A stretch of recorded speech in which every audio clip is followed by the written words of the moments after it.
C-Town on the channel of Kool. Like and share and subscribe. Artist alert.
Like and share and subscribe.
Hey, did I scare you? Well, anyway, welcome back to a new week of Explicit Intelligence, a place on YouTube where intellectual intelligence is spoken explicitly. You know who I be. Yeah. You see the headline. We on a sports talk. We at the sports bar. You drink coffee at night. Go ahead, decaf that thing on out. Or just get the regular. Frappa cappuccino if you want to. Dirty sector dwellers, what it do?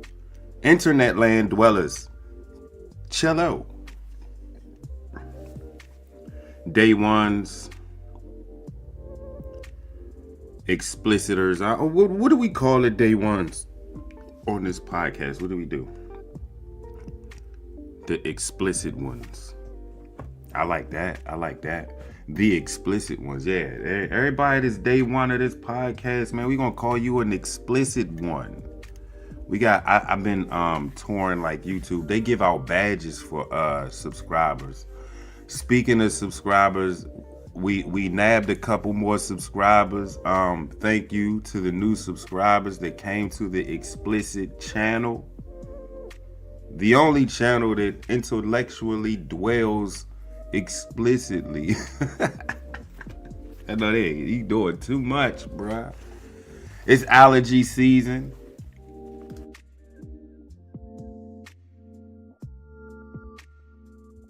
I said it's allergy season. What you hear there, that's paper towels. Yeah, I just blew my nose. You ain't hear it though, cause I'm professional on the mic. You might catch me here and there, maybe even here and there a lot, cause smokers cough and shit. But other than that, man, it's like. There, you like that? You see that? You like that? That just confused the shit out of y'all just now. Sometimes that clearing of the throat has to happen at that time. I shouldn't have to explain mic checks to y'all. We're not gonna do that. But however, I'm not even gonna show. I think y'all will believe me if I told y'all that I got into a riff with a chick dude. Call her Chickpea because she a dude chick. Yeah, she one of them. Can we say that, YouTube, without getting reported or copyright strikes or whatnot? She's a lesbian. And you know what? To give this some context, I am gonna go on YouTube. Not on YouTube, but I'm going on IG and I'm gonna share this shit so y'all know exactly where I'm coming from with it. If I still have an Instagram, because my days, like I told y'all before, my days are numbered. All right, so I think they took it off. Oh, no, it's here. Here we go. I'm going to just go ahead and play this audio and let her speak. Out of respect for the dude chick. Give me a second.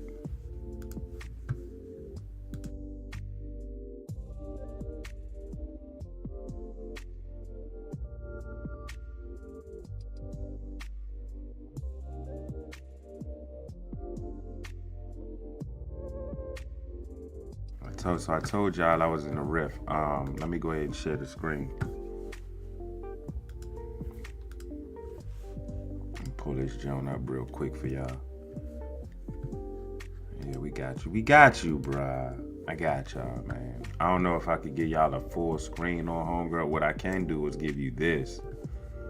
But here we go. Let me go ahead and go here. Let me go ahead and rock y'all out with this jump. Where it go? There you go. Here you go. All right.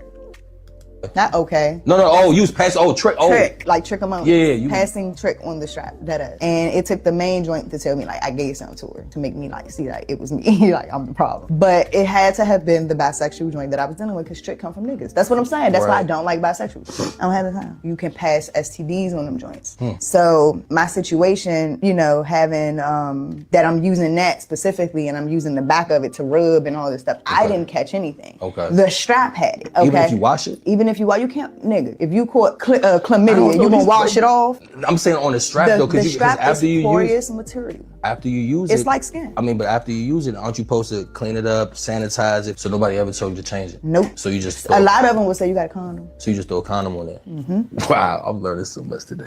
Okay. So when it comes to women, do they pick the size, or they just gonna get what they gonna get? I definitely got a whole option. Oh my god. A whole option, little cabinet. You open it. And so they pick. They pick. See, I knew. I got the good questions. They will pick.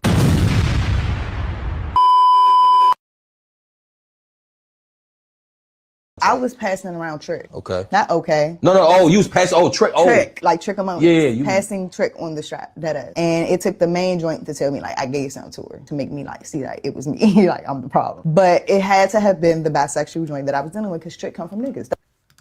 Okay, so what she's saying is, I had to break this down. I had to listen to this shit a couple times to get the lingo that she was talking myself. So I know y'all was like probably listening to the joke just like I was. It's like, what the fuck is a trick? I thought a trick was, one of them bammers that pay for pussy. Nah, I guess in this case she had a trick up her sleeve, maybe on her dildo. Right? I'm formatting this thing because I got into a riff this morning with this joke. I didn't think she was going to reply to me because she had a bunch of replies down there. But as you can see, Mizterkool, my comments at the top, we're going to address that. So apparently she was telling folks on the podcast that she gave another girl an STD using a dirty dildo. I'm a run it back. She said she gave another girl something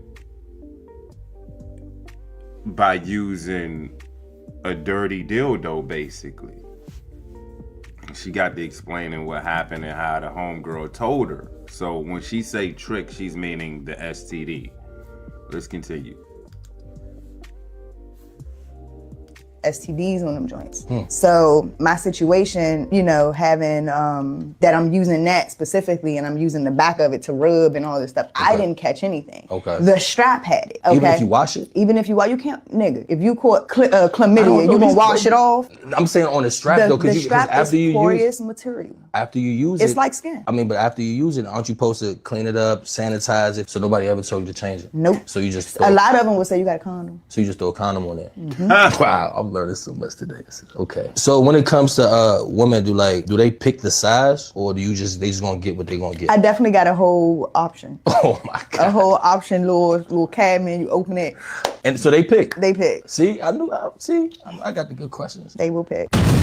One, what kind of questions is that, and what kind of conversation y'all having on a podcast? This is why I always tell y'all, everybody ain't built for this mic. When I was doing Blog Talk Radio, it was just a whole list of podcasts. They were on it, and they were intellectually sound. You can't use these slang terms and not have a meaning behind it for the listener. You don't know if somebody's listening from Alaska. They want to know what trick is. So I had to break this shit down for y'all because I still don't know. And I'm hoping I'm right. So we got the gist of this. This is a chronicle of Kool, right? This is a Kool's chronicle. The days of our lives, right? The life's internet journey of Kool. All I said was, and the comments right here, it says, when she took the time to snort her ish back up after the statement, ew, I was just playing around. It got there though. So I'm gonna try to get into the there's more replies. So I guess she took her, and look, she took, as you can see, she took all her comments out. I'm glad I'm doing this because they don't look like I'm talking to myself, but she also came over to my page. She said she was gonna report me. I think she blocked me, but I didn't even bother to go on her page at all. I didn't send her a DM. Usually I DM I DM the bitch. But nah, I usually DM and say we could talk through the inbox. We ain't gotta let everybody know what we got going on. But anyway, she was like going hard at me. She was like, my page ain't worth shit. I guess she's a blue checker. Let's check her out. I bet I'm blocked. See what I'm saying? I was not even pressed to bother. I doubt her page is removed. I could go on my Take Flight page, go right in her DM and say, dang, you blocked me though? But yeah, I'm glad I'm doing this segment because I'm just showing y'all how soft a lot of y'all got. Even y'all in the dirty sector. Like y'all can't be throwing rocks in glass houses. In this case, she put her whole business out there. Yeah, I gave a woman an STD from using a dirty dildo of mine. Wow. And she's sitting there loud and proud talking about it. So what you thought people was just going to come to your rescue? In the comment section like, yeah, it's the girl fault. Which one? Nah, you on the internet, shawty. You going to get this work. You're not going to get a lot of positives in this. Look at the caption. She gave a woman an STD without knowing it. Using the dirty dildo. Now that I think about it, because I was under the impression that they do sanitize the dildo after use. I wouldn't assume you just ram that shit up in somebody's pussy and just take it out, juices and all, and just sit it to the side for the next chick. Because you did brag about being a player. Here you have it. This is what playing gets you, even if you gay. Lesbian. This is what can happen. How dirty we must be to be shoving dirty dildos up people's asses. I mean, come on. This is what she said she was doing. Strapping all. Well, I was going to show y'all some shit that she said. I should have screenshotted it. You know I did. So let's get to it. I'm going to go right to the screenshots.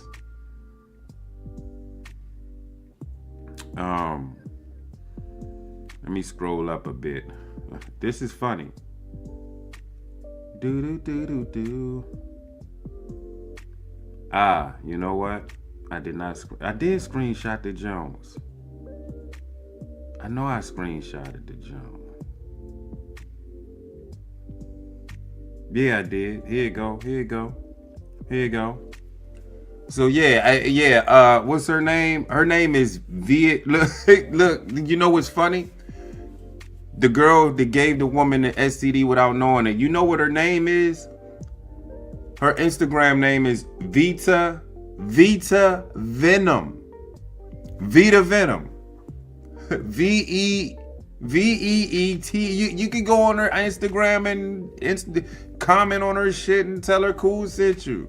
Follow her if you know she'll blue check her if I ain't mistaken. Yeah, she got a blue check. But let me read off the message. I said when she took the time to snort her ish back up after her statement, ew, just messing around with her, right? Remember that. She said, snort, is you cool? It's allergy season. You all in my motherfucking face. I said, I'm thinking like, dang, she must be triggered. So you know me. I said, on the mic though, Claritin, tissue, you couldn't mute that shit. Get the camera away, go to camera 3 while you get that shit up out of there. Like I gotta clear my throat now. Just watch what I do. See how easy that was? You couldn't do that? Nah, you had to be gangster. You had to be gangster boo on the mic. You had to be like Queen Latifah and set it off on the mic. You had to be thugged out. And you know what? You ain't a cute lesbian either. Like, if I was a girl, I wouldn't date you. You ugly. She ain't cute to me, and she like using dirty dildos. That's it. She will be called a dusty, right? Hey, you could be a dusty and a lesbian. Men are dusties, right? Men can be dusties, right? But how you a lesbian being a dusty? Anyway, yeah. Let me. I think there was more. There was more text messages.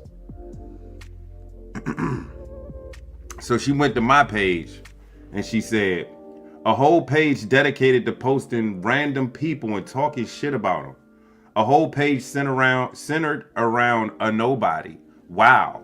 This is old Lesbo Jackson here, Vita Venom, and she is venomous.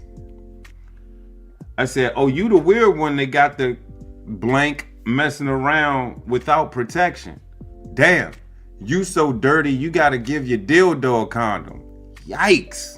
Talk about wow with that. And I also said, well, I did pay homage to her profile name, Vita Venom. She is venomous. Oh, and I wanted to bring light to this. So while we at this post, right? You look at the thread. You can see her commenting on this chick's comment. She commented, this chick, her name is Brandy Bugatti. She's a blue checker. She said, tell Brorilla this information. She feels like she don't have to switch her strap after each female. Vita Venom says, Brandy, shut the fuck up. Laugh out loud. She also comes back and says, Brandy, that fat ass booty, is it soft, Miss what? She said, or is it hard? Is it soft or is it hard? Oh yeah. She said, is it soft, Miss Ma'am, or is it hard? So I commented under it like, damn, you how you flaming like that and you about to get another victim? I wanted to hit Brandy up and say, don't you do it. She got dirty dildos on, girl. She don't know how to clean them Jones. How you don't know how to clean them Jones? You part women. You part woman. You got a little bit of dude in you, I see. I better wash your ass before you stick it. Yeah, that's all I got from her, man. Just another lesson. People on the internet, don't be so soft. You know what I'm saying? If you putting something out there, don't assume that you just gonna get nothing but support. You're gonna get a little bit of pushback, a little bit of objection. Don't be so soft. Well, in this case, you're a woman. You showed your feminine side just now. I just wanted to pinpoint that real quick, man. That shit was bugging. It was bugging. It was like, why you on my page though? She got to stalking my page. You came to my page. I just went to your page to see if you blocked me. I was right. Why y'all always throwing rocks and then block? I've been through that. I've been through that years ago. Everybody throwing rocks and then block. Like, stop doing that. You got something to say? Hit my DM. We can go toe to toe. Not in front of public though. Vita Venom. Look her up. I guarantee. Look, I'm gonna Google her real quick. Vita Venom.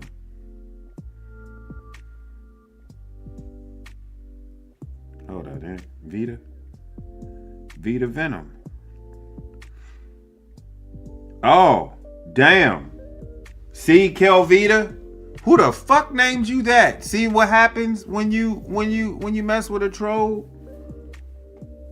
Kelvita. That's not a bad name, but it's like, I want to say Velveeta. They switched the V out.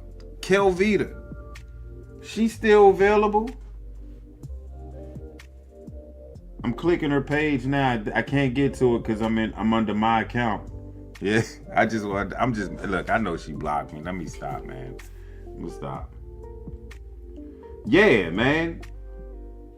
Be careful out here in the internet land, man. You gotta have a spine. Have a spine. Mind your business. Don't come over my page talking shit. You get warred on. I'm gonna take a break real quick. We're gonna jump right into this sports shit, man. Whew. I had to get that off my chest, man. I had to. I'll be right back, though. DJ C-Town on the channel of Kool. Like and share and subscribe. Request your favorite tunes at 1-800 Clubhouse. You know, top 5 that all Tri-State, call in, request your favorite tune. Falling on the block on the MVP. He said that's your man, he said MGP. He used to ride around in the MPV.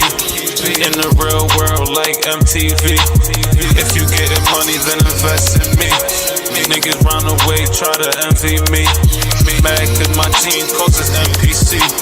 Fuck around, make me want an MP3. Artist alert. Yeah, I'm a young nigga just holding down my spot. I can see it all and I figure these niggas plot. How they plot? She wanna come with me, she wanna ride around that drop. Hey, Louis V. They new to breed, there ain't nothing new to me.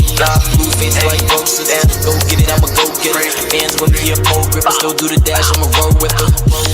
Ain't no telling what they gon' do for a little fame. Ain't no telling what to say just to shit on your name. Ain't no telling what to do just to fuck up your game. What? Real MVP, just always stay in they lane.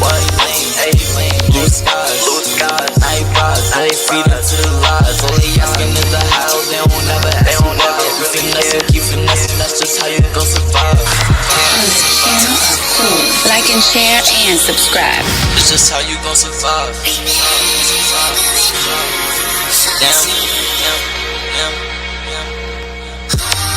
Here we go again. Digging additional crates with DJ C-Town for promotions only.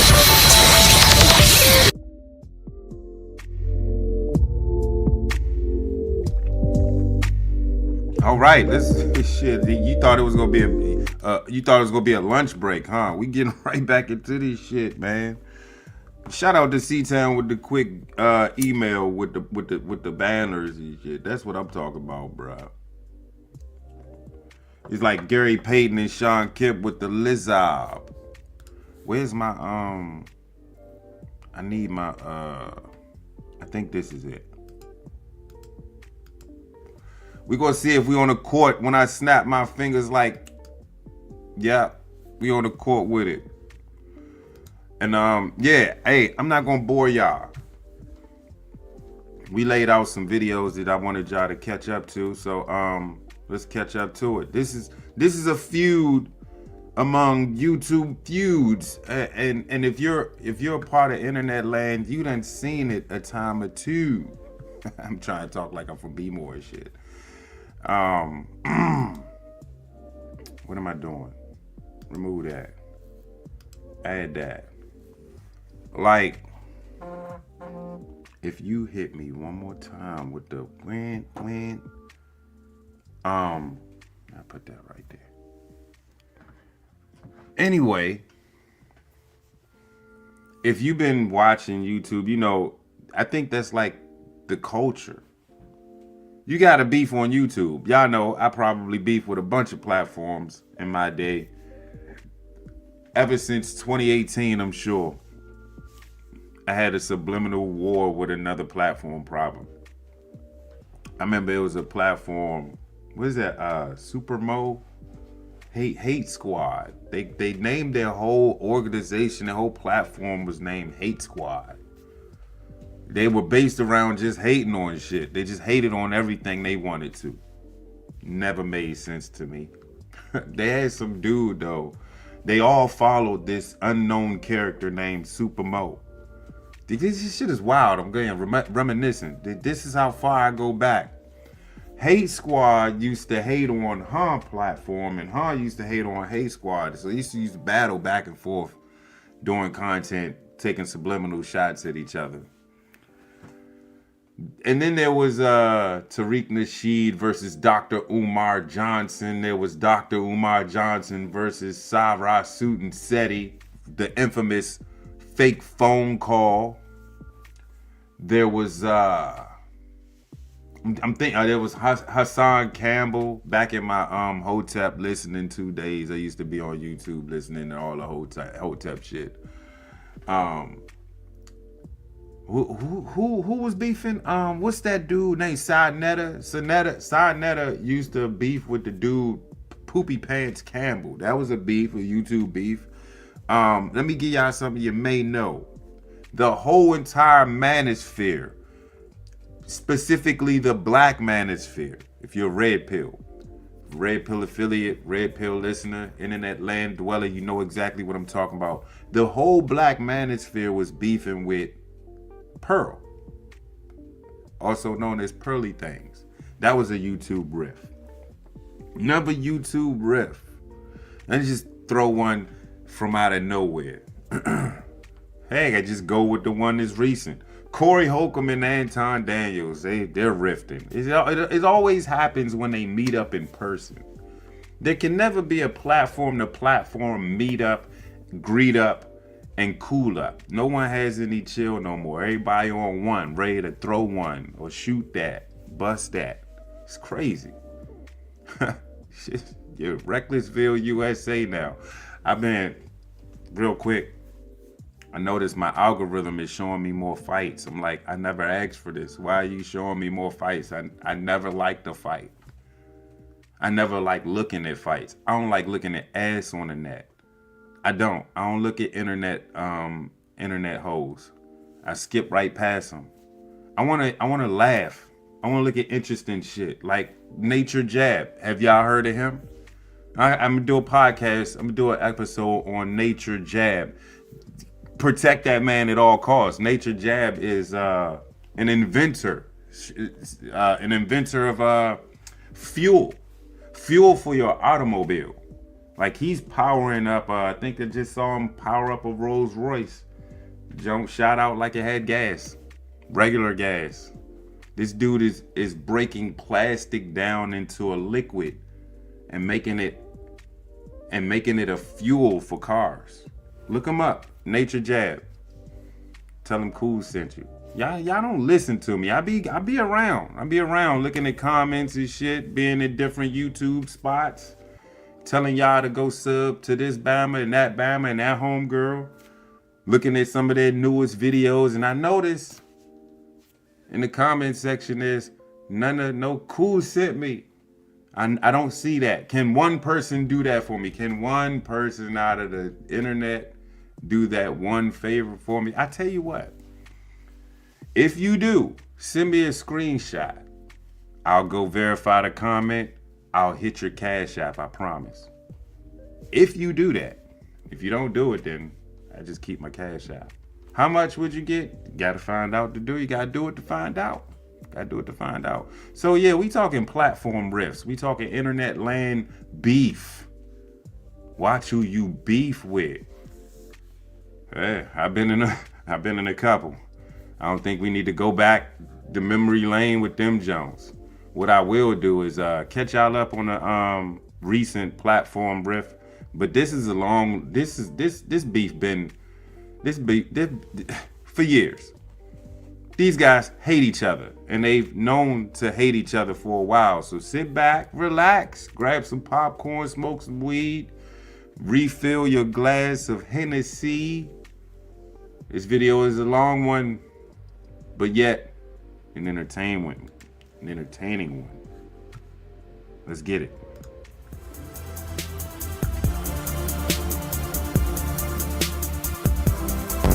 Never said this about anybody else, and I never will. This is specifically for you.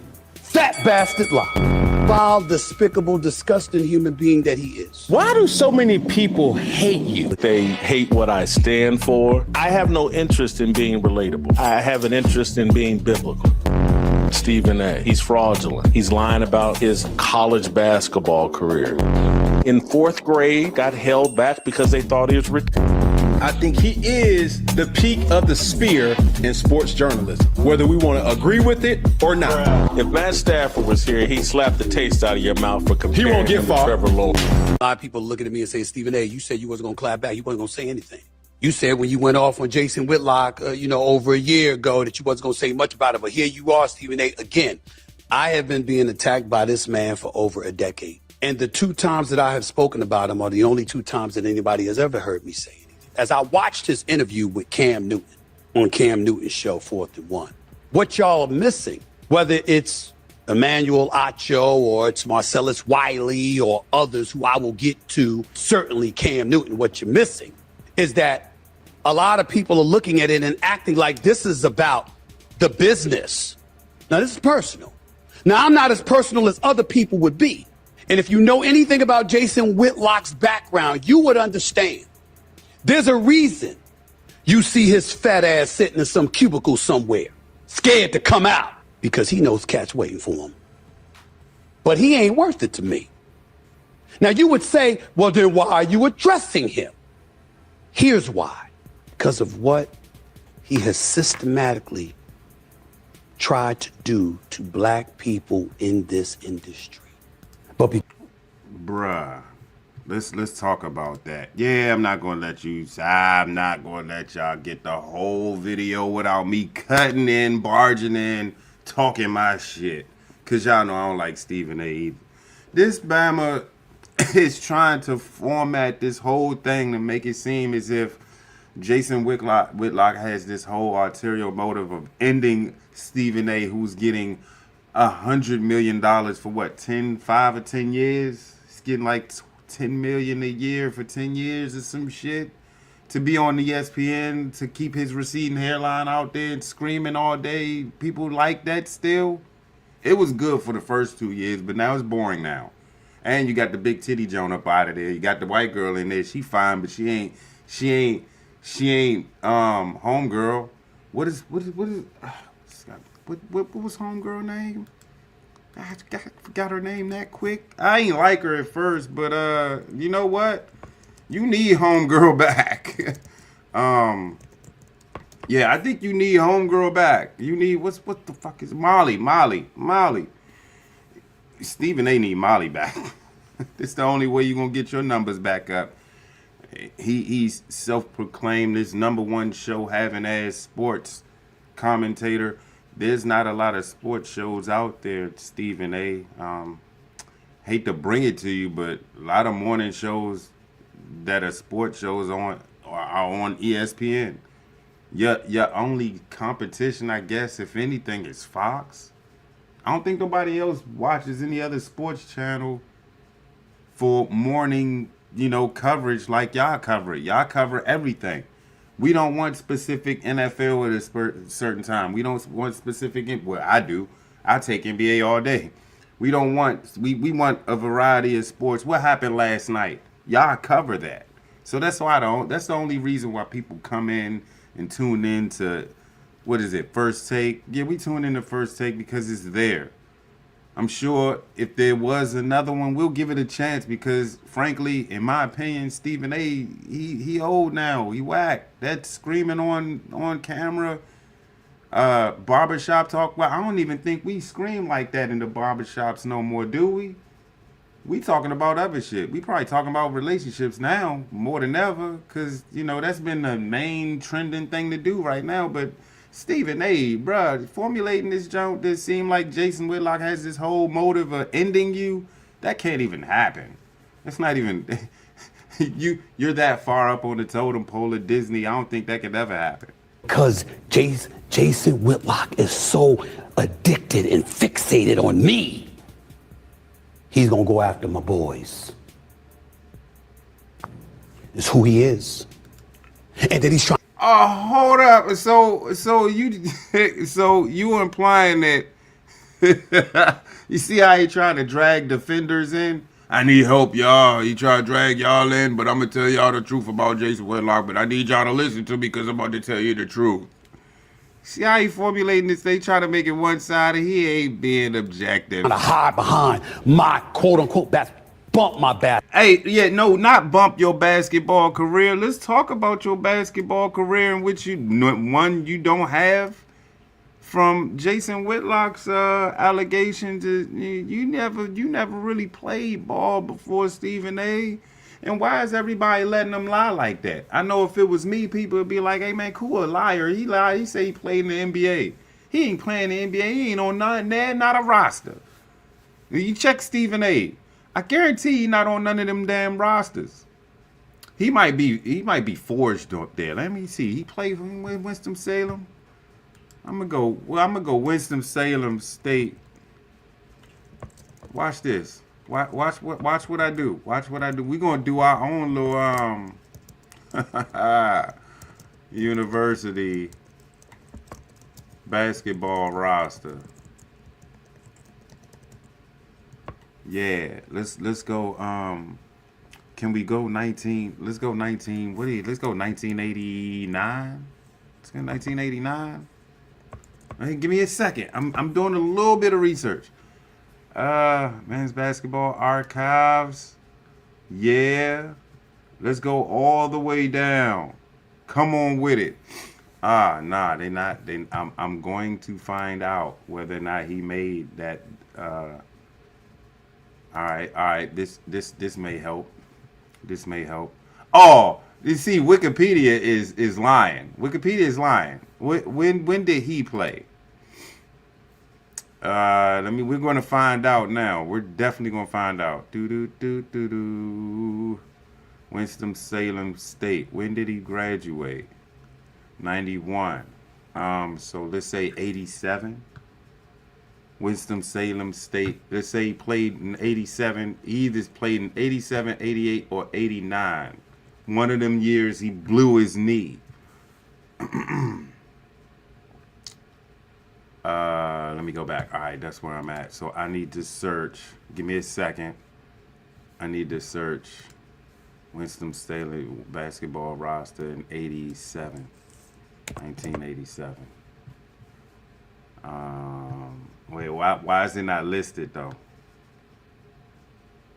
Information on that is limited and not readily available online. Look at this shit. Look at this shit. They said, all right, so the AI overview says information on the 1986, 87, or 87, 88 Winston-Salem State University men's basketball roster is limited, as records from this period are not readily available online. However, the program was under the leadership of legendary coach C.E. Big House Gaines during that era. The 1987-88 team was part of the Division II CIAA conference. There's a Facebook post about Stephen A. playing for Winston-Salem, but that's a Facebook post. Let me see if I could pull up the 90 roster. See, I just gave a little sniff, a little sniffle. Homegirl. All right, I'm pulling up the 1990. I think I'm pulling up the 1990 roster. This is not it. Okay. Well, it seems like I ain't gonna be able to pull up that roster. Are typically found on the school historical media rather than online database archive. So you have to go to the school to get the roster, is what they're telling me. Yeah, I don't like that. Let's continue the video.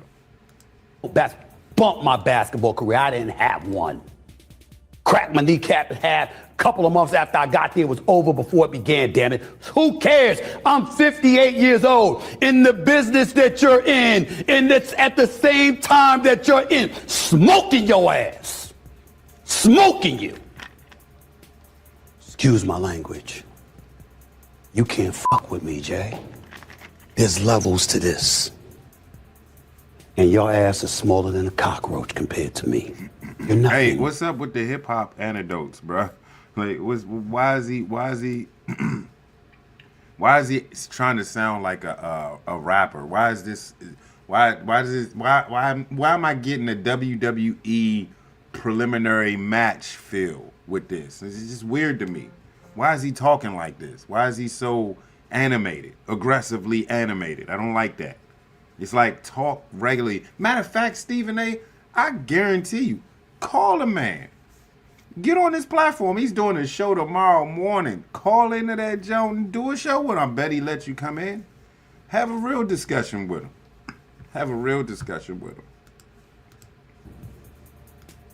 You are an expert troller. No, we're not. I'll give you that. I am. But know this. All you're doing is getting a reaction out of me. Yeah, it worked. To address how despicable you truly are. How? Why? But in the end, understand that when your fat ass is sitting behind your desk, that's not funny, and you don't want to roll around it because you don't want everybody to see how rotund you are. No. Stephen A. the type of dude that when you see how hard he going on Jason Whitlock. Whoa, he said he going hard on him. Wow. See how hard he going on him? Stephen A. the type of person, you'd be like, well, what's up with that receding hairline, fellow? And he'll be like, my hair is receding because I have a disease up there. And everybody be like, oh, man, my bad. I ain't mean to go on your receding hairline. I ain't know you was suffering from some type of disease. My bad. Yeah, now everybody got to apologize because, hurt little Stephen A.'s feelings. That's how he rolled. He's that type. He's that type of cat. Everything about my life is better than yours. I've never said this about anybody else, and I never will. That's like in elementary school when you was coming up. I know y'all heard this one before. You get into a squabble with somebody, And they'd be like, man, my shoes cost more than your whole outfit, everything you got on. And everybody around is like, ooh, and laughing. Like, really, bruh? You spent all that money for a pair of shoes? And I just went up to Morton's. My whole outfit's from Morton's. I think my mom only paid no more than $50 for about 5 outfits, bruh. How you getting over on me? But yeah, you got the fresh J's on it. Yeah, it probably do cost more than my outfit 2 times over. Who's really tripping though? Who's really winning this conversation? Even when I was a little youngin', when people used to say shit like that, like I always wondered, like, who's winning that conversation? Because if this Bama paid for his shoes for $10 and he got like 5 pair, you only got 1 pair, and them Jones was $100. You can't scuff them Jones because your mom is guaranteed to whoop your ass. But homeboy over here, he can scuff his first ones up because he got a 2nd, 3rd, 4th, and 5th pair because mama taught him well. And mama's mama taught her mama well. Well, his mama, you get what I'm saying? This is specifically for you. I'm better than you. Cam Newton, next time, my brother, because you know I love you. You gonna interview somebody and bring me passive aggressiveness, my God. Don't just sit there and let them talk shit. Ask questions. Let them prove it. I'm a fraud? How? What facts do you have? I didn't write my own book. How do you know? But just for entertainment purposes, No. We're calling you a fraud because you said you hooped. Where's the hoopage? Oh, you cracked your knee. A lot of people cracked their knee and their whole leg off. I know a Bama who damn near broke his shoulder and was playing the next week, bruh.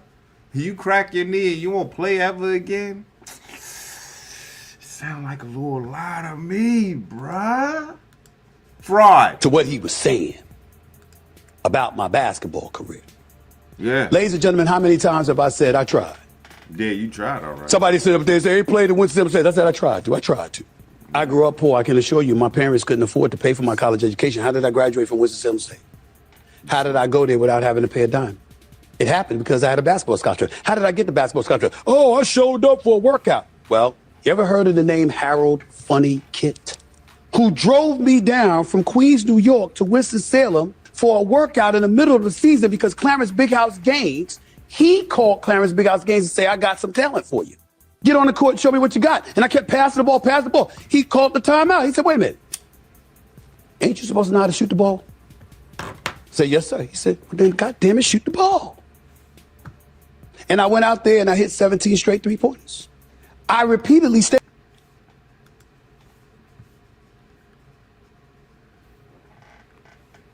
We're going to give that lie a moment of silence.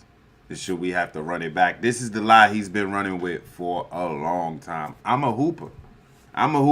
You can't lie to a hooper.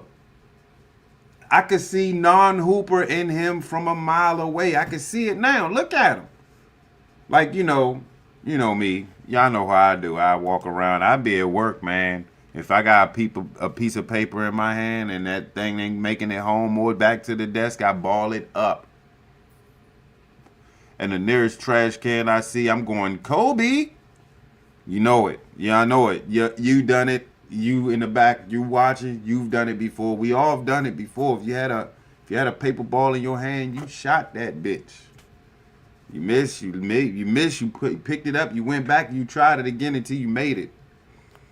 So, some of you hoopers know what I'm talking about. Some of you non-hoopers, foreign information to you.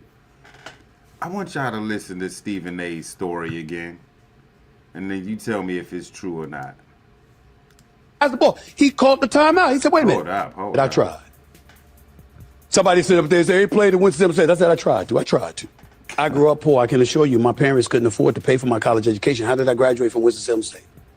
How did I go there without having to pay a dime? It happened because I had a basketball scholarship. How did I get the basketball scholarship? Oh, I showed up for a workout. Well, you ever heard of the name Harold Funny Kit? Who drove me down from Queens, New York to Winston-Salem for a workout in the middle of the season because Clarence Big House Gaines, he called Clarence Big House Gaines and say, I got some talent for you. Get on the court and show me what you got. And I kept passing the ball. He called the timeout. He said, wait a minute. ain't you supposed to know how to shoot the ball? I said, yes, sir. He said, well, then, God damn it, shoot the ball. And I went out there and I hit 17 straight 3-pointers. I repeatedly stated I never did it before. That's in his book, y'all. That's in his book. You know how if it's that easy to get on a college team, do you know where I would be right now if I could go in the league and just make at least 6 in a row?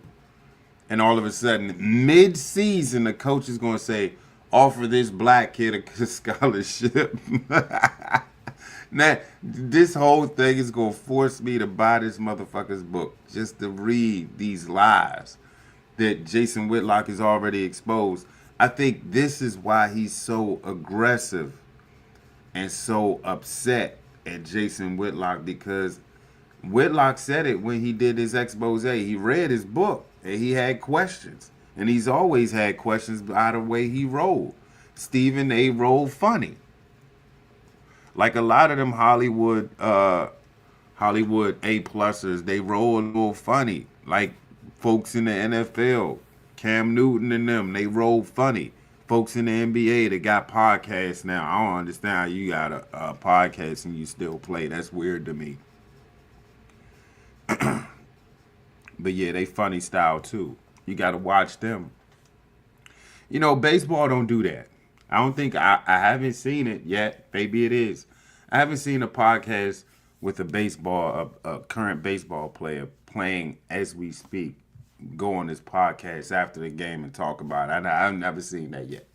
Maybe off season, but baseball season, their off season is only like 2 months, and then they right back on the field.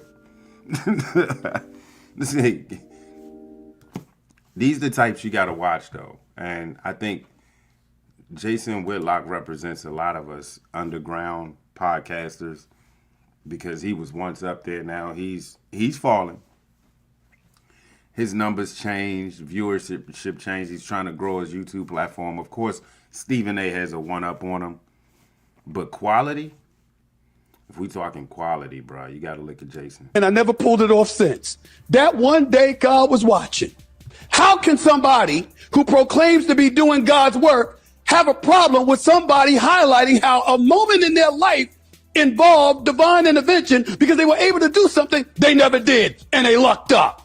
With the vile, despicable, disgusting human being that he is, who even went as far as to call my pastor to try to interview my pastor about me. A pastor is a spiritual individual with a connection to individuals from his congregation, similar to what a priest is in the Catholic community, which means that the communication that happens with one another is between one another.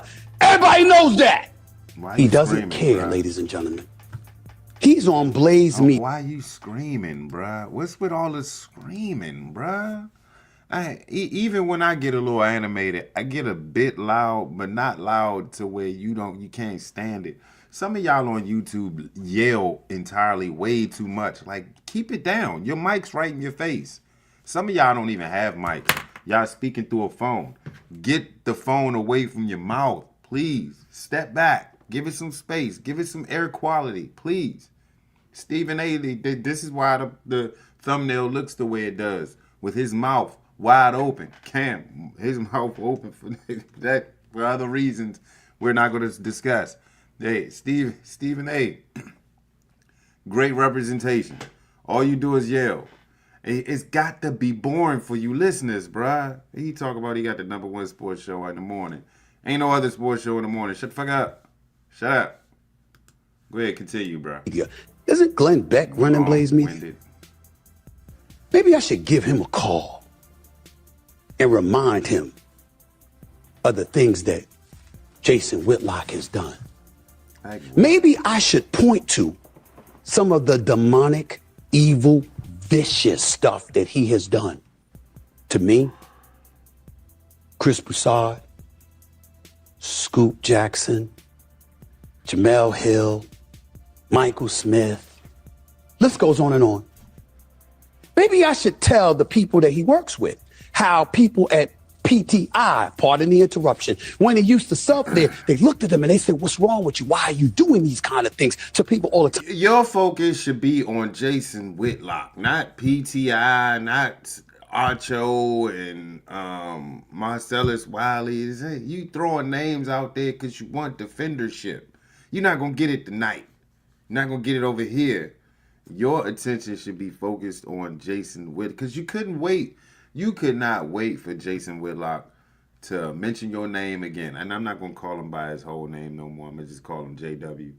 You couldn't wait for JW to mention your name so you can kirk out like you are now. This is like you're going overboard with it. Like you just can't sit there and have a regular conversation like Jason did with Cam. Why you? Jason and Cam was just having a regular conversation, semi like this. He said, you don't know? The money. But he shows up on Cam Newton's podcast and says he don't care about the money. So I could sit here and go off all day, every day, about the disgusting speck of a human being that he is. You have never heard me say what I'm about to say about anybody in this business, because I don't talk about my colleagues and my contemporaries that way. I want everybody to get this, but I have whipped your ass. You're a columnist, I'm a columnist. You're a New Well, explain how you whooped his ass, Stephen A. I'm curious. How? Numbers? Is that what we talking about? You work for Disney, bruh. Jason doesn't work for Disney. He doesn't work for Disney. So why are you even trying to compare? Like, keep it fair. Go straight at Jason, not his organization, not the Bammers that pay. York Times bestseller? Personality. No, but I am. Television ratings on ESPN, we're approaching 14 consecutive years of being #1 in the mornings. Fox don't want you. ESPN don't want you. None of that networks, ABC, CBS, NBC, Fox, they don't want you. And what nobody has echoed or has come close to echoing other than Emmanuel Acho, who deserves all the credit in the world for bringing this up, is how you lean on Christianity. Talking about me all the time. You can't touch me, bro. I got up and walked around studio, not just to show off my suit and the relatively decent shape that I'm in, but because you never move from your seat, you don't want people to see you with your walrus-looking ass self. All you do is pop shit and talk about people. You stopped covering sports along. This is a pot calling the kettle black? Is that what we doing? All right. I don't know if Stephen A. he might not like this. I don't give a shit. But let's just go to his platform real quick. See, all he do is talk about people is what he said. Let's go to Stephen A.'s page.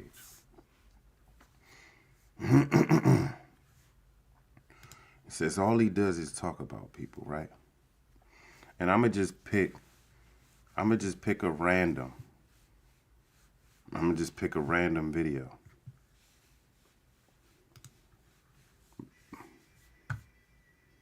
Give me 1 second. I need a video where he ran. And I'm sure it's a bunch of them.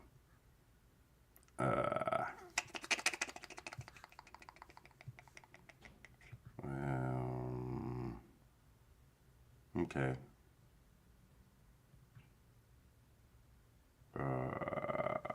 Let's do that.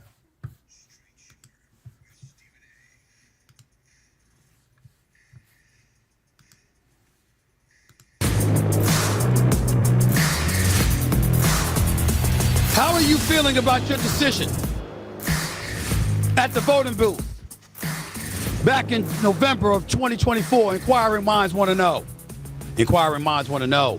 Welcome to the latest edition of Straight Shooter with yours truly, Stephen A. Smith, coming at you as I love to do every Wednesday night from 6 to 8 p.m. We're just going to skip it. Big risk is because you might contribute to helping destabilize Iran, who won't be able to finance their proxies in the region. Who are we talking about? I know we just went black. Who are we talking about, Mr. Stephen A? Who are we talking about? We're talking about Trump, right? So you talking about motherfuckers, right? You can't do that. You just said Jason Whitlock couldn't do it. What you doing it for? Let's get back to this one. I gotta see where we at.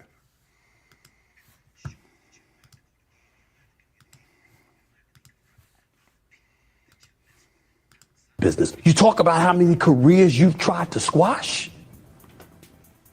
No, you don't talk about that. You say, I'm doing God's work. I don't care what people think. It's about me and him. You must have been really messed up to be so fixated on God at this point in time in your life because you know the damage you tried to do to other people. Let me go through some of the headlines. This Bama don't sound like a wrestler, though. He don't sound like he gearing up for a Royal Rumble or so. When I get in that ring, you just don't know what you're gonna get, Jason Whitlock. You don't know when I come up from Winston-Salem State University shooting my 17 three-pointers in your face. There's nothing you can do about it. Jason Whitlock. That's how he sound like a wrestler, bro. Hey, let him talk. For our edification. Is this God's work? See.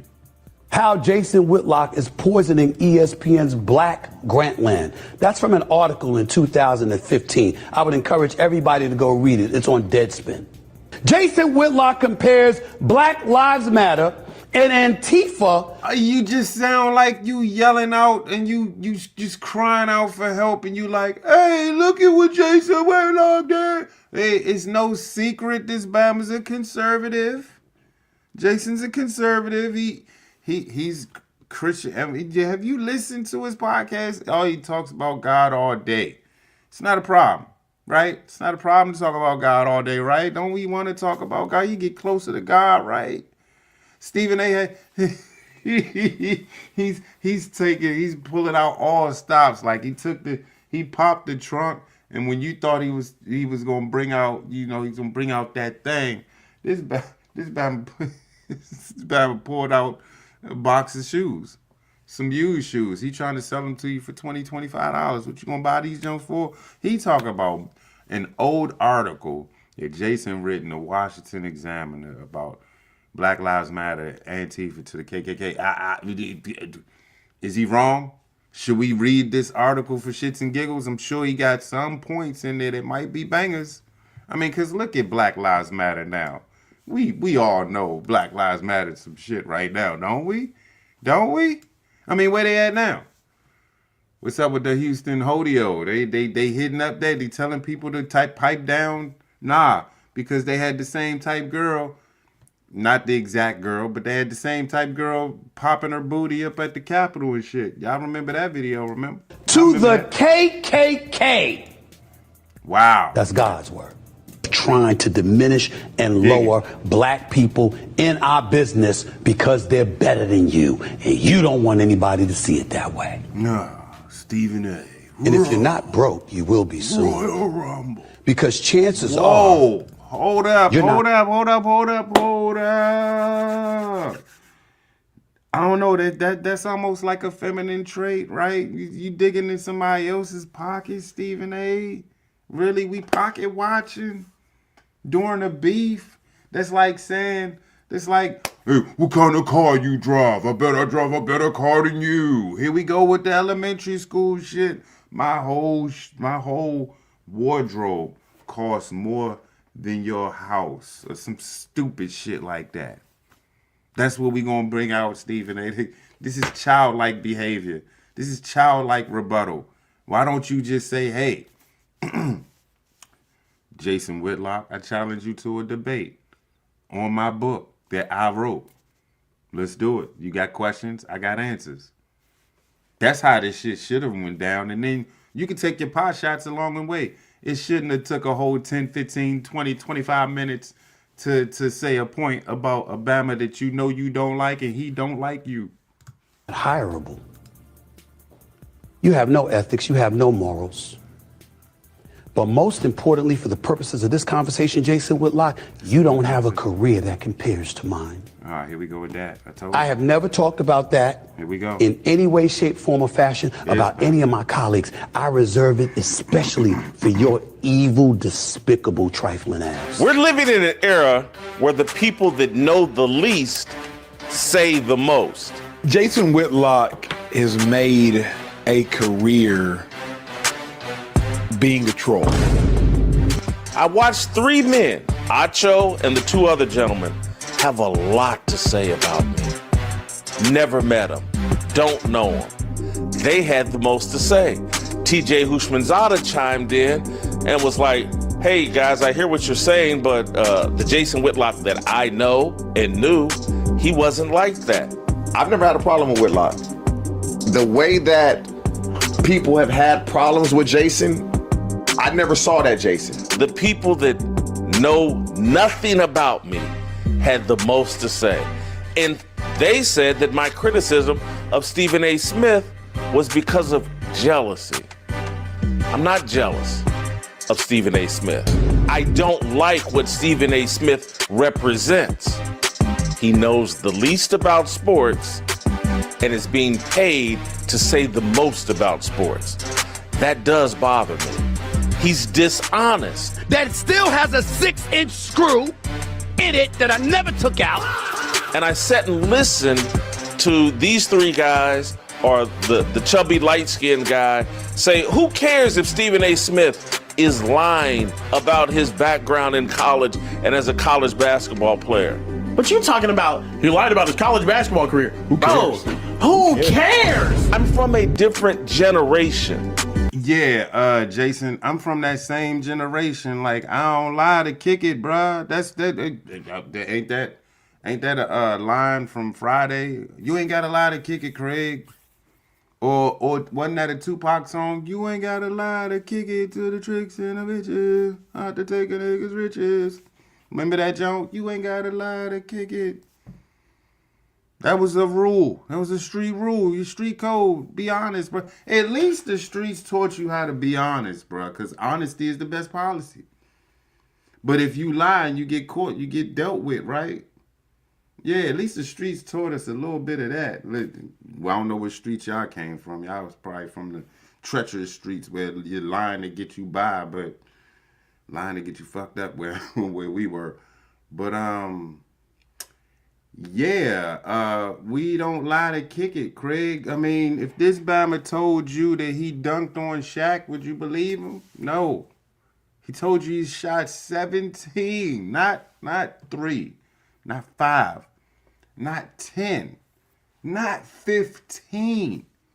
He said approximately 17 threes mid-season. Grown folks know. Mid-season in college basketball, unless you got a team full of injured Bamas that cannot play, you are searching for walk-ons. You're probably having a tryout, and you're probably only going to pick like 3 or 4 players because all you need to do is cut that shit. I don't think at not one, a roster full of basketball players is a total of 15. You can't find 8 ballers out your roster. It took a Bama from, where is he from? I think he from New York somewhere. A lion-ass Bama from New York.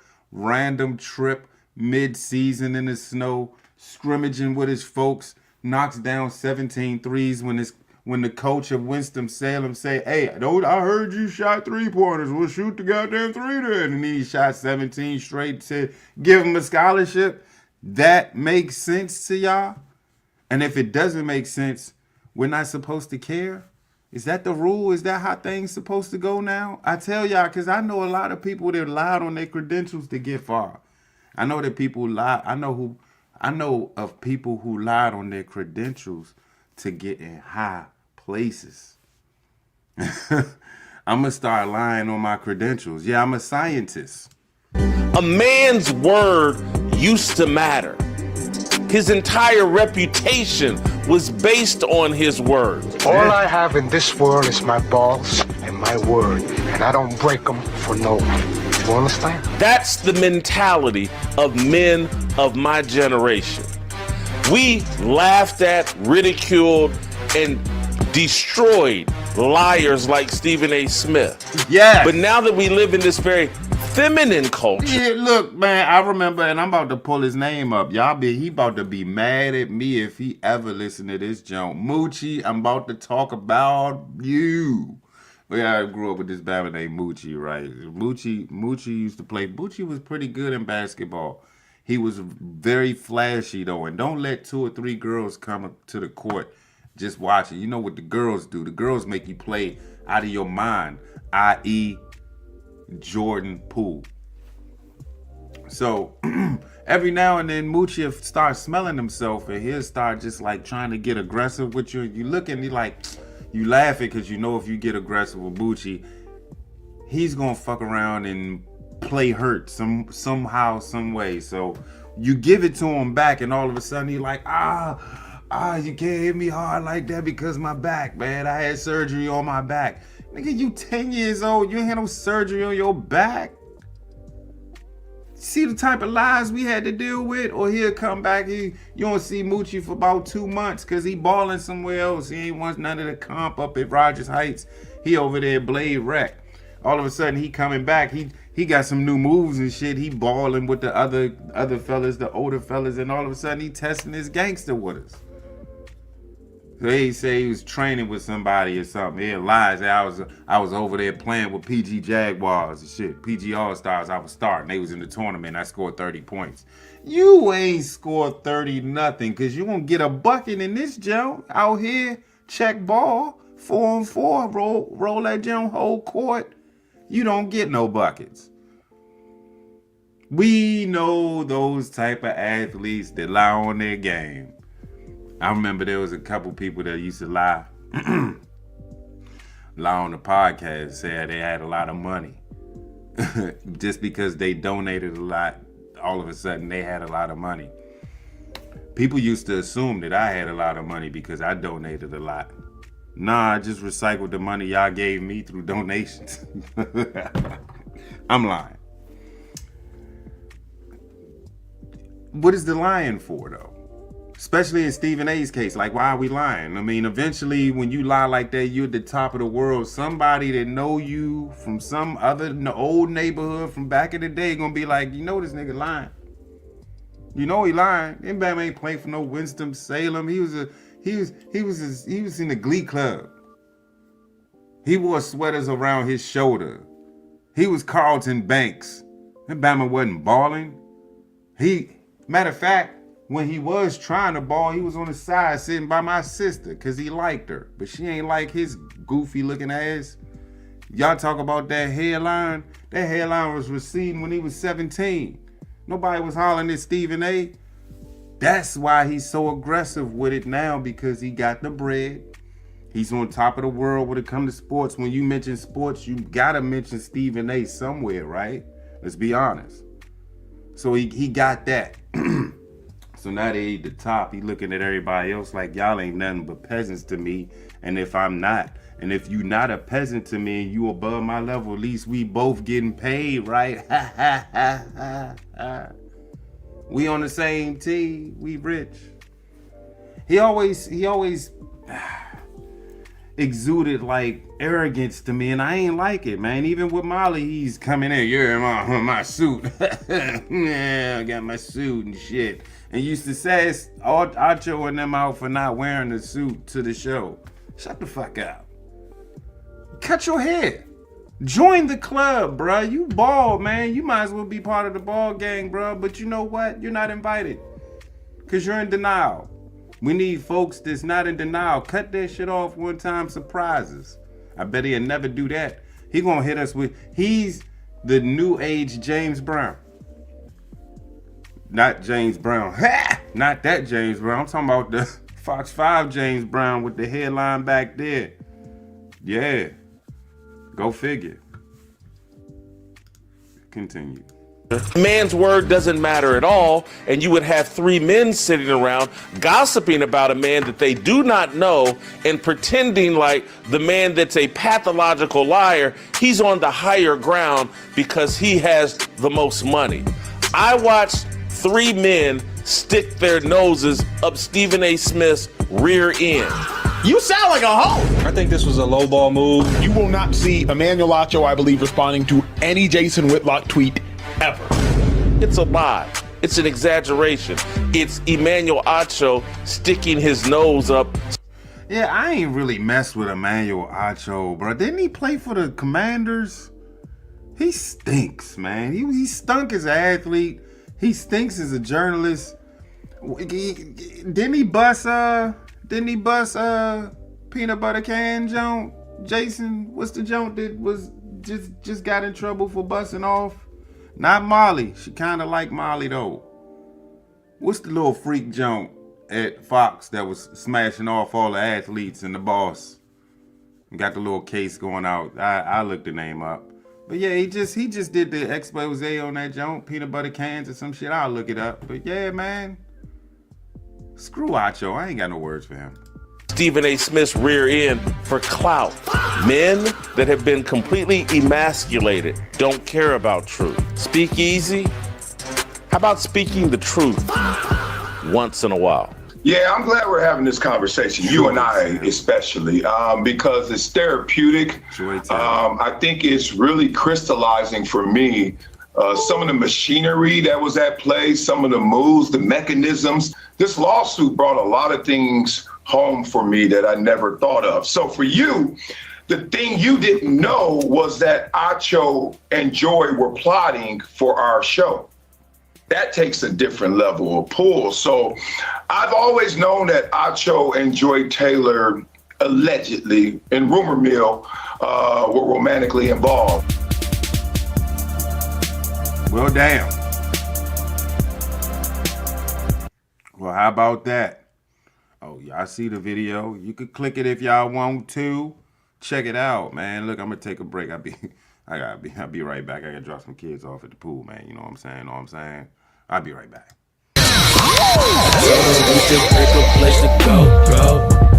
Maybe we can ride out on the low. Time gets wasted, but I guess you know. Put you in the front like it's a show. Diamonds dancing, you should see the glow. Paper chasing ghosts. Paper chasing ghosts. If you up, go check the pose. You should play your role. It's paper chasing ghosts. Let's take a photo, put the group in it. Pull up on them with the roof missing. Shit is presidential, how are you living? Windows down, my whip is too tinted. We are not the same, niggas move different. About to buy the bar and had a cruise sipping. Had to spend a check when I got loose in it. Only different is I didn't lose winning. Mama looking at me like you through sinning. I won't stop the hustle till we cruise shipping. Had the family shopping for some new binges. About to open shop, that's how we do business. People say I changed, but it's the new image. Working for a check like I'm the new Simmons. Always paying for it, what have you given? Just a bunch of talking in your two senses. We can pick a place to go. Maybe we can ride out on the low. Time gets wasted, but I guess you know. Put you in the front like it's a show. Diamonds dancing, you should see the glow. Paper chasing ghosts. Paper chasing ghosts. If you up, go check the pose. You should play your role. It's paper chasing ghosts. Bring it up, but I'm who you mentioned. Niggas mad, I'm here like I'm Dig in the digital crates with DJ C-Town for promotional use only.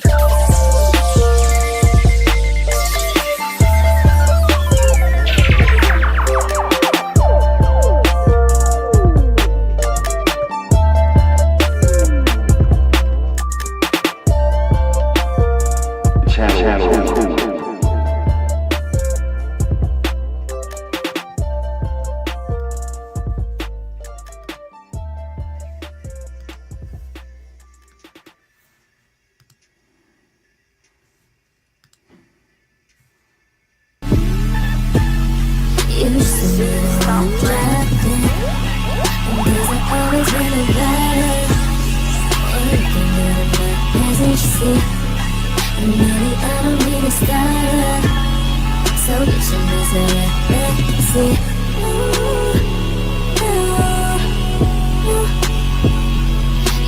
feeling so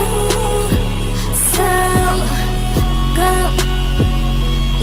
Like and share and subscribe. WNBA coming to a labor deal. Under the new CBA, salary cap will start at $7 million. That's up from $1.5 million in 2025. The Supermax salary, players can make as much as $1.4 million. The max was $250 last year. The average salary will be around $600,000. It was $120 last year. And minimum salary is up from $66,000 to a little over $300,000. There's also going to be a revenue share of nearly 20% across the league. What are your thoughts right now and how you're feeling about the deal? My initial thoughts, I'm very happy that we came to an agreement. Terms are still being written, so it's definitely not finalized yet. So this new CBA is going to be historic. It's going to create generational success between players of all levels, and really excited for everyone to kind of reap those benefits. It's something that we worked really hard to do. And I mean, I can only speak on to what I know. And in the last CBA, I was a player rep, so I was not on the EC. So I wasn't really kind of in all of the negotiations, but from what I've heard, it's different when, you know, you're negotiating the same system like they did for the 2019 CBA with more money versus changing the system entirely. Energy between both sides was very much of like cohesion and kumbaya after like a year again of contention, and rightfully so, because both sides have an agenda, both sides have cohort to serve. You know, they're both negotiating to best serve their group. And so when they came down and started talking to us and kind of shared that, yeah, the champagne toast happened, Alicia Clark sabered the champagne. That's how it happened. This was all about business, and we mean business. And they are taking a victory lap on this CBA agreement with Adam Silver and the NBA owners. Except when you look at what the WNBA owners were offering 7 months ago versus what the players agreed to yesterday, it's a tiny smidge better. The revenue sharing number stayed well below the 20 range. The salary cap growing to $10 million over 7 years. Oh my God. I'm happy there's an agreement, don't get me wrong. But there's nothing I like better than a victory lap done by someone who just got their ass kicked. I get it. I understand you're going to win the PR because people aren't going to focus on it. But Adam Silver and the NBA got exactly the deal they wanted, and the timing was fine for them.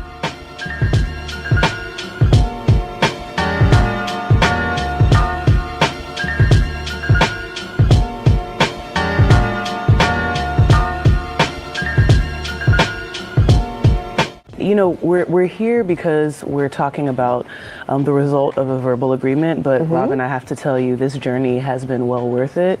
We've experienced so many different things, ups and downs, mostly ups. We're hearing that it is the largest salary jump in all of sports history. So what details can you share about the deal? Well, I mean, like, to my understanding, you know, it is the single largest jump. And with that, we were able to, as many have seen, report a 7-figure max salary. So you did want to get paid what you were owed. For sure. But it's housing, other aspects beyond salaries? Yes, absolutely. You know, housing, as we so passionately voiced, was something that was very important to us. We are declaring our value. You know, we're fighting for what we deserve and what we're owed. But that also still requires certain benefits that provides the support for us to be able to perform at a high level. We all did it. Yeah, the CBA is coming up. I can't wait. Girl, y'all benefited from everything. Y'all youngins benefited from NIL. What does that mean? We deserve more. Of course, everybody. I agree. Everybody. I agree with that. Damn, we gotta get it up. Y'all gotta do something. Y'all gotta do something. But the women coming in, not this year, but next year, or because the ones coming in this year will still be on the rookie contract again. The ones that the year after, they gonna get more. They probably gonna be making more than us. No, they are. They are. Like, yeah. I've been in the meetings. They are. I need to get in the. I need to get in the field. You need to come to the meetings. I gotta get in the meetings because I'm hearing like, yeah, they don't give us. If y'all don't give us what we want, like, we sitting out.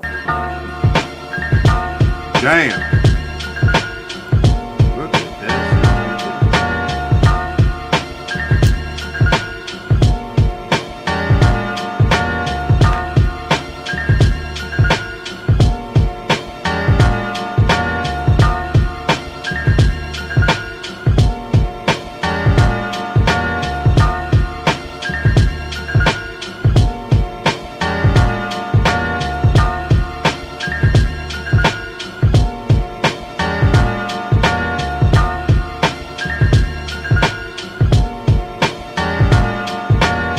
now here's the schedule with the Aces, the defending champ here in Vegas, getting ready to try to make a run at the title again. Expansion draft, yeah, there's an expansion draft coming up. It should be around April 1st to the 6th. Free agency will run from April 7th to the 18th. The college draft is April 13th. Training camp is April 19th. Preseason games begin on April 25th. And then the start of the regular season, the tip in the W on May 8th. So they got it done. Aces are back. No interruption in play. And the WNBA is good to go.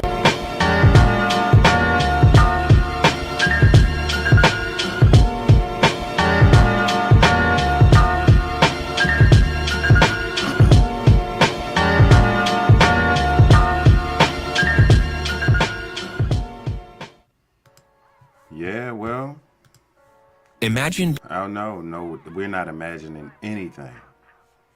We're going to imagine these nuts. Nah, I'm just kidding, y'all. Hey, they're going to have to show and prove this year, huh? 2026. They're going to have to show and prove this year. Messing around. I mean, you got what you asked for. From what it looked like, y'all ain't get too much. You got the same offer that was on the table months ago. Just a little smidgen more. I would say it's a win for both. More of a win for the owners. Big win for the owners because they don't take too much of a loss, even though they take a loss anyway. They're going to have to take a loss every year unless these women get it together and make basketball fun to look at from their standpoint. Hey, I coach girls. I would love to watch some great WNBA like yesteryear. Well, back when they started, like with Michelle Mims, Cheryl Swoops and them, Lisa Leslie, it was something to look at because, you know, and every team had a good player. And you ain't really know who was coming out on top, even though the Sparks and the New York Liberty was the shit. They had Lobo. I remember my history now. These years, man, these girls is way too entitled, man. They want everything. How do you give everything and when you don't offer nothing? It's almost like dating these days. Like, how do you want a man making six figures and you work in nursing school as an admin? And you want somebody to take care of you and you offer nothing. You 6 kids in. Yeah, nah, I knew a woman that she got 6 kids, bruh. She had 6 kids. Had to smoke on that. Yeah, goddamn. Yeah, I remember that. Shit.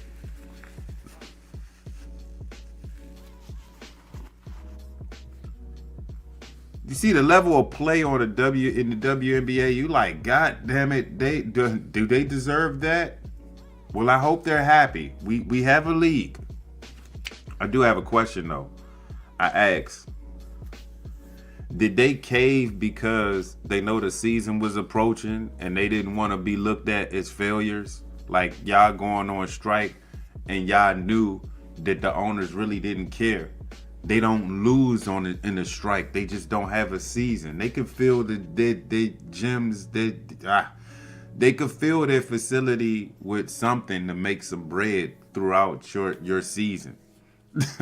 Or they can put something together. They not tripping off not paying y'all. And I don't know what y'all gonna do to get bread, but y'all better be playing. Don't go to Russia though. Right, Griner? Don't go to Russia. And y'all better be careful going out in the Middle East too. And even Spain. I wouldn't go out. Matter of fact, I stay my ass home. Probably talk to Ice Cube. Maybe he could offer you a deal or something. Maybe he could do a Big 3 rivalry edition real quick for those who want to play to get some bread up. Maybe y'all could put some bread together. I don't know. But if y'all gonna go ahead and strike, y'all better have some bread in the balance. Don't have no bread in the balance and not play. You was counting on them checks, them WNBA checks, and they ain't here. But now you got it. So what's next? Now what you got to do? You have to thoroughly entertain the viewers because you're going to have viewers now.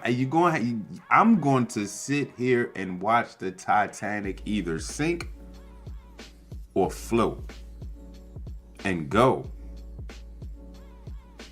It's almost like no choice for y'all to win. Y'all got to win in the entertainment sphere, in the storyline sphere. And I give y'all a suggestion. YouTube might not like this. Y'all definitely ain't gonna like this because majority of y'all are like Vita Venom. Vita Venom, if you hear this, no offense. Y'all need to cut the lesbianisms out. Cut the lesbianisms out. The stud buds, y'all need to cut that out. No one's coming to the facility, is coming to y'all's gym to watch y'all be stud buds. We're watching y'all hoop and get a bucket and win a game. No, none of that. I watched last year, and this is what turned me off because I was definitely tuned in the first week or two, but I noticed somebody on the Indiana Fever ain't playing too well, and she's supposed to be the shit.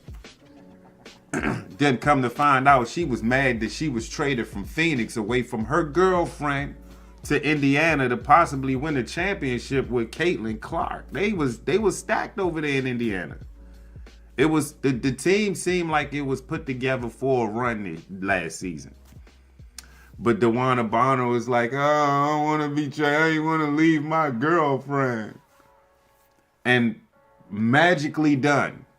Indiana sends her right back to Phoenix. Like, how does that happen? I'm looking at that. I'm like, that doesn't, if that was the case, then could we get some players back? Can we get Mikal Bridges back? We made a mistake. We should never traded you away for KD. We need Cam. We need both Cams back. And we need Mikal back. We're done deal. KD's already gone. Can we get him back? No, can't do that in the NBA. We don't do shit like that. We don't feel sorry for you because you made a stupid decision. Phoenix, you kind of made a smart decision. You got rid of the homegirl that was probably lagging back. Or maybe you knew you wasn't winning the chip this year and you was, hey, DeWanna Bonner, go ahead and play with the Fever and see what you can get. You playing with Caitlin fucking Clark. You should be all right. And they looked like they was all right for a minute, but you could tell DeWanna Bonner didn't want to play. She was like playing dejected. I'm like, man, if she acting like that, then get rid of her. But don't give her back to the team that gave her to you.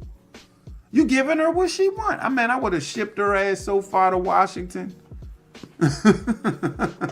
Me, lucky I ain't the GM for Indiana. I would not have gave her what she wants. She like, somebody would have came to me like, yeah, the coach would have been like, yo, Coach K, DeWanna Bonner don't want to play for us. She was kind of mad that she got traded from Phoenix to us. So word is that she want to go back to Phoenix. I'm going to look at the coach. I'm going to be like, I don't give a fuck. Yeah, what do you want me to trade her back to Phoenix? I don't want nothing over there. Maybe,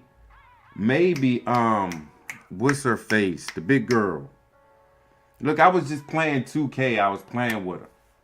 The dark skinned girl. I forgot her name, but I'll get the center. And I'm sure they're not gonna give me her for DeWanna Bonner. What is her name? I'm gonna pull her up. You know I gotta do my research, man. I can't just be throwing out names and y'all don't know who they are and I don't know who they are. I'm about to give y'all her name right now. Alyssa Thomas. Oh, and the girl with the jump shot, Kalia Cooper. And I would have traded for Satu Sabali, because that's my boo right there. She has the game. And the big girl I was talking about is Kalani Brown. I'm all fans of. Like, I'm a Phoenix Mercury fan. Don't get it twisted. I'm a Suns fan. That's little sister squad. But I don't like the fact that we got DeWanna Bonner back. I like to ship her the fuck back off. That's just my opinion. So WNBA, did they win? In their eyes, they did. I'm telling you, if they stink it up this year, I don't know if they're going to take pay cuts or not, but I wouldn't be surprised if they all of a sudden they get big in their head and they say, hey, we want some more money. And the ownership just flat out says, no, we not giving you shit else. That shit of a slop of a league season that you gave us this year, and we upped y'all's ante 300, 200, 300%, and the viewership went down, we ain't giving you a motherfucking thing. How about that, WNBPA? Did I say it right? WNBPA? Yeah, I said it right. Yeah, y'all ain't getting shit from us. And then all of a sudden, because they got their head so big, they gonna be like, well, we going shut this shit down then. We ain't playing next year. And then next year becomes, well, is the WNBA back? Are they coming back? Nope, still on strike. So we on strike for a second season, and the owners is like, keep this shit up. We don't give a fuck. We'll fill some seats for other sports or other league play for something else. Trust me, we got this, WNBPA. Y'all want to come to the table? We'll shut that shit down for another season. I hope not, man. We talking about 31 years in. Come on, WNBA. Don't let us down. I like to see women hooping, and I got the little youngins. They dreaming of hooping up in the league. So I need y'all to get right. Stop being selfish. Shut the fuck up. And y'all not flying and gliding around and diving over the scores table like these men do. You not. So you don't deserve multi-million-dollars yet. Get them numbers up. And then we can sit back and we can talk numbers later. All right, man. That was the WNBA. I ain't want to spend too much time on that. I'm going to take one more break. And I'm going to hit on this last topic. Kevin Durant, the team killer. Be right back, man. I ain't playing with y'all.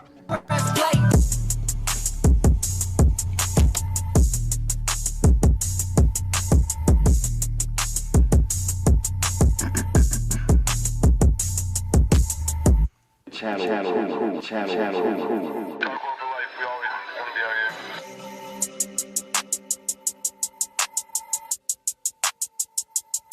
I'm in the 27 club, disappeared like I'm Cobain. Bloodstained, headshot with the Glock, I feel no pain. Smoking on that gas, young nigga got that propane. Beating on your head like this shit was a migraine. Give me dumb as fuck, yeah they beat, she a bird brain. Light a nigga up with a can of the methane. Hacking nigga shit, yeah I'm up in your mainframe. Smoking on this gas, young nigga just lost a membrane. Switch shit up, got me flying in an airplane. Wish a nigga would, many niggas, they be so lame. Loading up the clip, and my Glocky is just spiffing. 100 bitches on me, got me flexing like I'm Ray J.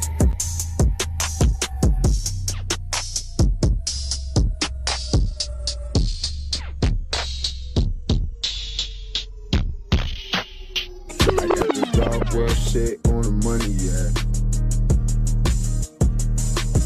I got this dog world shit on the money, yeah. I got this dog world shit on the money, yeah. Got this dark world shit on the money. Got this dark world shit on the money. Yeah. My girl still love me with this money. Dark world shit on the money. Yeah. Things that I've seen for this money. I continue to bump while I DJ. In the crib so old, look like London now. So many kids in the crib, bitch, you jump around. Ain't funny what you mean, what you talking about? Smoke a weed, boy, I just always walk it out. And I don't know what shorty mean, ain't shit to talk about. I don't give a fuck, baby, you can lock me out.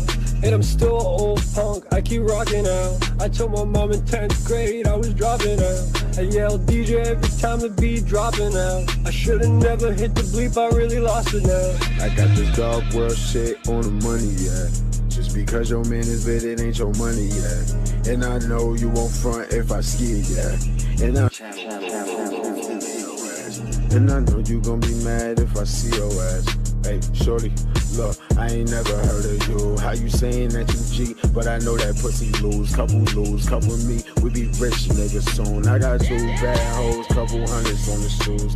Coming from the bottom, yeah, you gotta level up. I would DJ at the show when we turn the levels up. Every day I'm trying to break it, they don't got that shit together. That love shit on the money, yeah. Hope you niggas hating, go and get some money, yeah. And I know you tight, cause I know you bump me. As I'm playing with her kitty, she so funny, yeah. This dark world shit on the money, yeah. Where my bitch still love me with this money, yeah. And I know you won't front if I skid, yeah. And I know you gon' be mad if I leave your ass. Waking up down in Mass in the fucking grass. And I pull up with that ballerina on my hat. Early victims till I die, blow the fucking gas. And Queens niggas get the money where your money at, oh.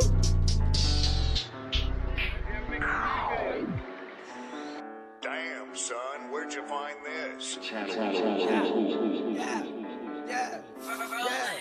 Yeah.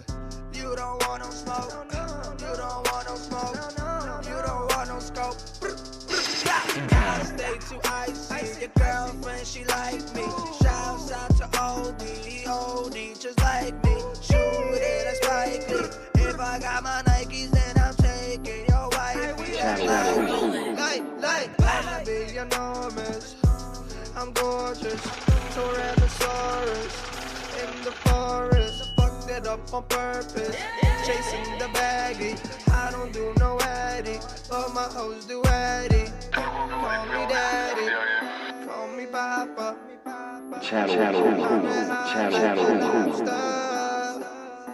Watch out for the coppers. That ain't cool, that is copper. You don't want no smoke. You don't want no smoke. You don't want no smoke. You don't want no smoke. You don't want no smoke. You don't want no smoke.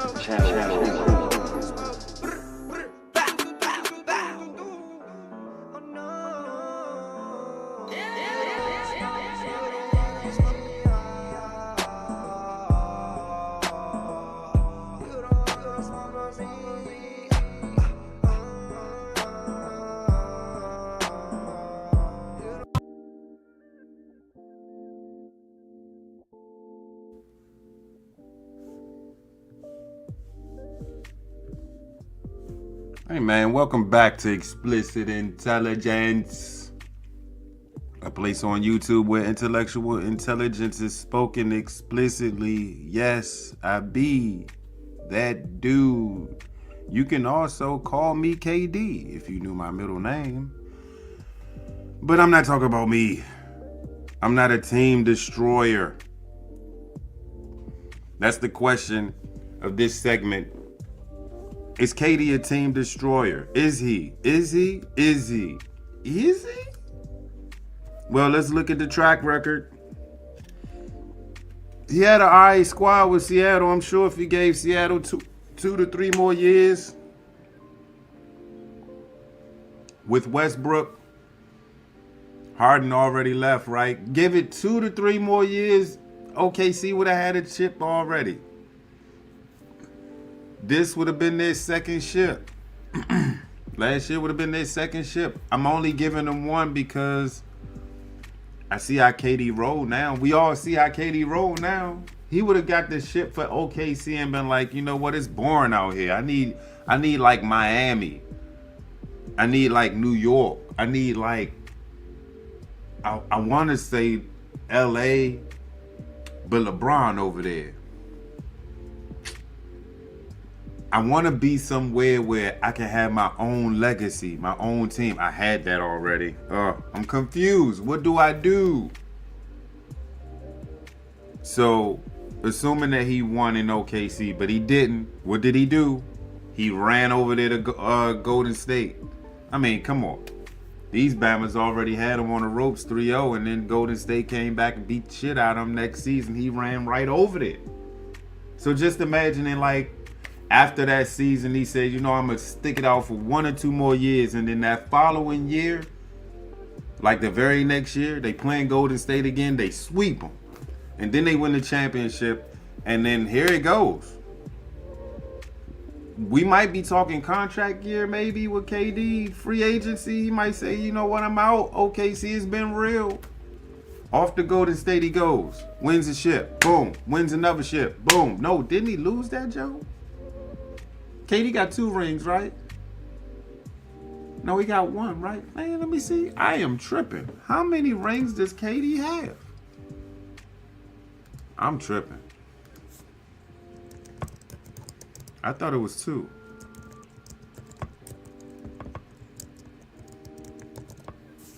Yeah, it's 2. I know I ain't tripping. Yeah, they went back to back. And then he got hurt the third jump. Yeah, the third jump he got hurt. Toronto went out.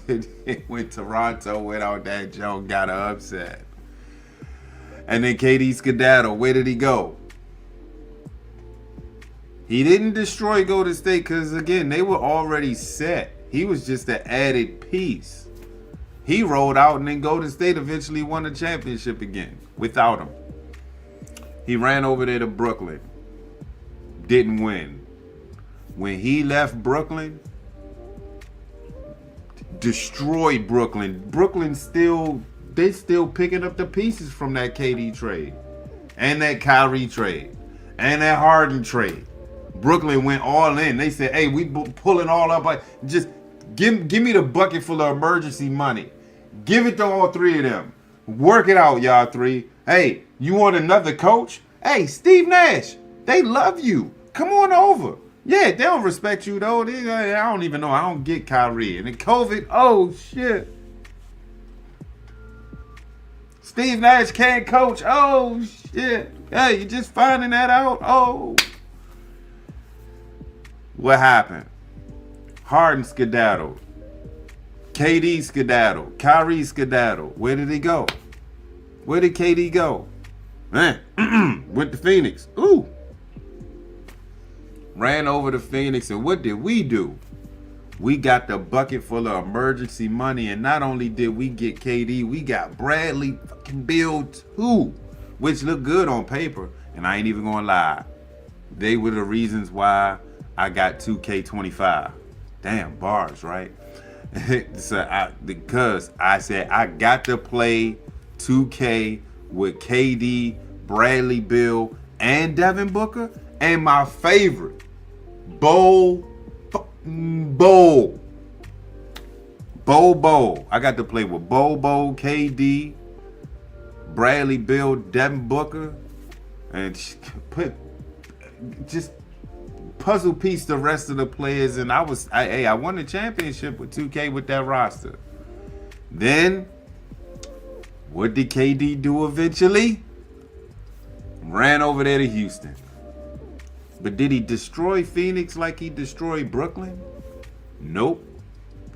Phoenix made a all right move, man. I must say, we're in the playoffs. Playoffs? The last season KD was on our team, we went 36-46. We already surpassed 36 victories, and we're in the playoff chase. KD, we didn't thank you to the owner, Matt Ishbia. Thank you to the new GM, new coach, Jordan Ott, Devin Booker for being open. He could have been like, hey, man, this team is some shit. I'm out of here. Nah, he wanted to stay. Thank you to Houston, by the way. You changed our culture the way I wanted the culture to be. I wanted us to be rough and defensive minded. Able to knock the 3 down, but a punch you right in your face, and we don't care what the refs say. I got my team. It's almost back to the time of that run when we lost to the Bucks. It's good vibes right now in Phoenix. Thanks, KD. Hope you're doing all right over there in Houston. And might I add, he's not doing all right over there in Houston. They are struggling over there in Houston. And because of old Twittergate, yeah, we might even have to come back on that because no one's saying a thing. And it seemed like Houston is playing like somebody's been talking in the locker room and they don't appreciate it. He's killing this team. I always tell people, KD looking for his next team like,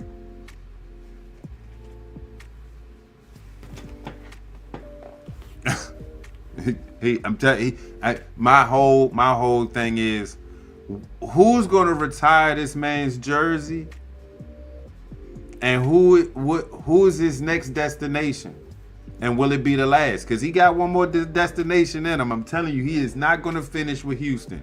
Mark my words. 2, 1, James Harden will not get a championship ever. 2, KD is not finished leaving teams. What's his next team gonna be? I could take a good guess. I'm going Golden State. for one more run with Curry. Curry's last year is gonna be met with KD. I guarantee you. Watch it. You heard it first. You heard it first on Explicit Intelligence Sports Bar Edition, Cool Sports Bar Edition. Hey man, this is Explicit Intelligence, man. I hope y'all, hey, be ready for tomorrow, man. Well, not tomorrow. Tonight's Tuesday night. I'm gonna holler at y'all Thursday night. What's the topic gonna be? You guys stay tuned and find out. I'll holler at y'all Thursday night, man. Y'all be safe out there. It's treacherous out in Recklessville, USA. Keep your head on a swivel. Protect your neck. Show respect. We out of here, man.